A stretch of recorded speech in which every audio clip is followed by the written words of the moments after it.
પ્રકારની સ્થિતિ આજના દિવસમાં સર્જાઈ એક સમાચારને લઈને ત્યારબાદ સવાલ ઊભો થઈ રહ્યો છે કે પાટીદારોને લાગે છે ડર।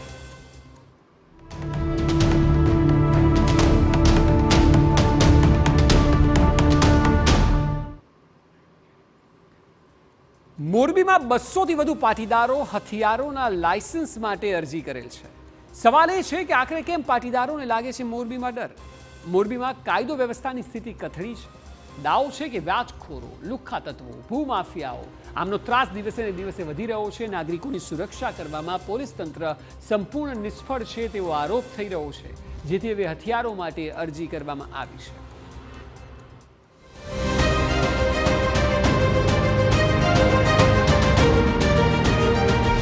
પાટીદારો શું અસુરક્ષિત છે? કેમ લાગી રહ્યું છે પાટીદારોને ડર? 200 પાટીદારોની હથિયાર માટેની અરજી।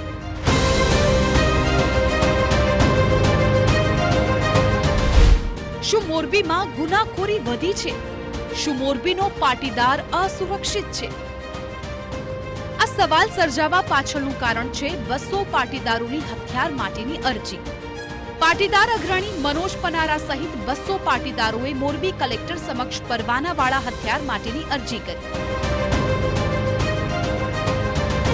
મોરબી કલેક્ટર કચેરીએ મોટી સંખ્યામાં યુવાનો ઉમટ્યા અને તમામ યુવકોએ હથિયાર માટેનું ફોર્મ ભરીને કલેક્ટરને રજૂઆત કરી। મનોજ પનારાનો આરોપ છે કે મોરબીમાં કાયદો વ્યવસ્થાની સ્થિતિ કથળી છે। દાવો છે કે વ્યાજખોરો, લુખ્ખાઓ, ભૂમાફિયાઓ ત્રાસ દિવસે ને દિવસે વધારી રહ્યા છે અને નાગરિકોની સુરક્ષા કરવામાં પોલીસ તંત્ર સંપૂર્ણપણે નિષ્ફળ રહ્યું છે।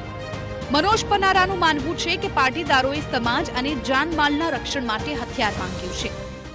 જે રીતે મોરબી જિલ્લાની અંદર ક્રાઇમ રેટ વધતો જાય છે, ખાસ કરીને વ્યાજખોરો, લુખ્ખાઓ, ભૂમાફિયાઓ અને રોમિયો અને હની ટ્રેપના ગુનાઓ ખૂબ વધતા જાય છે, ત્યારે તંત્ર સંપૂર્ણ નિષ્ફળ હોય એવું અમને લાગી રહ્યું છે। એટલે 500 પાટીદાર યુવાનોએ પોતાની જાન માલ અને પોતાના રક્ષણ અને સમાજના અને પરિવારના રક્ષણ માટે આજે 500 યુવાનોએ રિવોલ્વરનું લાયસન્સ કલેક્ટર પાસે માંગ્યું છે અને અમે આગ્રહપૂર્વક કીધું છે કે અમને રિવોલ્વરનું લાયસન્સ આપો। તો બીજી તરફ કલેક્ટર દ્વારા તમામ અરજીઓની સ્વીકૃતિ કરવામાં આવી છે। કલેક્ટરનું કહેવું છે કે હથિયારનો પરવાનો આપવાની સત્તા સરકારની છે। તેઓ તમામ અરજીની ચકાસણી અને ખરાઈ કરીને યોગ્ય કાર્યવાહી કરશે। આ ગેંગ દ્વારા જે તકલીફો કરવામાં આવે છે તો એમના વિરુદ્ધ પગલાં ભરવા માટે અને એમનાથી બચવા માટે, સ્વરક્ષણ માટે હથિયારના લાયસન્સ માટે એક સાથે 150થી 200 જેટલી અરજીઓ એમને કરેલી છે। હથિયાર લાયસન્સની અરજી એ સામાન્ય રીતે રાજ્ય સરકારના જે નિયત કરેલા ફોર્મ અને એના સિદ્ધાંતો મુજબ અત્રેથી ઇસ્યુ કરવામાં આવે છે ફોર્મ।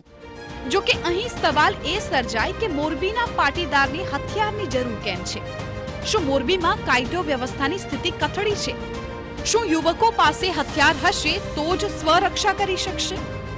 એક સાથે 200 યુવકોને લાયસન્સનું હથિયાર મળી શકે? હથિયારની ખરેખર જરૂર છે કે પછી રાજકીય સ્ટન્ટ? જોવાનું એ રહેશે કે પાટીદારોની અરજી પર હવે સરકાર શું નિર્ણય કરે છે। હથિયાર મુદ્દે પાટીદારોની અરજીને મોરબીના ધારાસભ્ય કાંતિ અમૃત્યાએ આવકારી। કાંતિ અમૃત્યાએ હથિયાર માટે સામેથી ભલામણની પણ વાત કરી। ધારાસભ્ય કાંતિ અમૃત્યાનું કહેવું છે કે મોરબીમાં મોટા ઉદ્યોગો હોવાથી હથિયારની જરૂર પડે। તેઓએ પરવાનાવાળા હથિયારને સુખી સમાજની નિશાની ગણાવી। જો કે મોરબીમાં કાયદો વ્યવસ્થાની સ્થિતિ કથળી હોવાના આરોપોને ફગાવ્યા। કાંતિ અમૃત્યાનો દાવો છે કે મોરબીમાં ક્યારેય કોઈ ગેંગ સક્રિય હતી જ નહીં, તો ગુનાખોરીને તેઓએ અંગત વાદ વિવાદ સાથે સરખાવ્યો। જો કે હું તો અભિનંદન દઉં, ઉદ્યોગ જાજા હે, લાયસન્સ જોઈ લીએ સુખી। પહેલાં તો હું સ્પષ્ટ કહું કે અહીંયા એક પણ ગેંગ નથી, ગેંગ કોઈ થાય નહીં। આજે 30 વર્ષથી રાજકારણમાં કાંતિભાઈ ગેંગ કોઈ છે નહીં। વ્યક્તિનો કોઈ હોય, લેતી દેતી કરી હોય, એ પણ મારા પાસે આવે તો એમાં પણ અમે હેલ્પ કરી। એટલે કોઈ ગેંગનું મગજમાંથી કાઢી નાખે।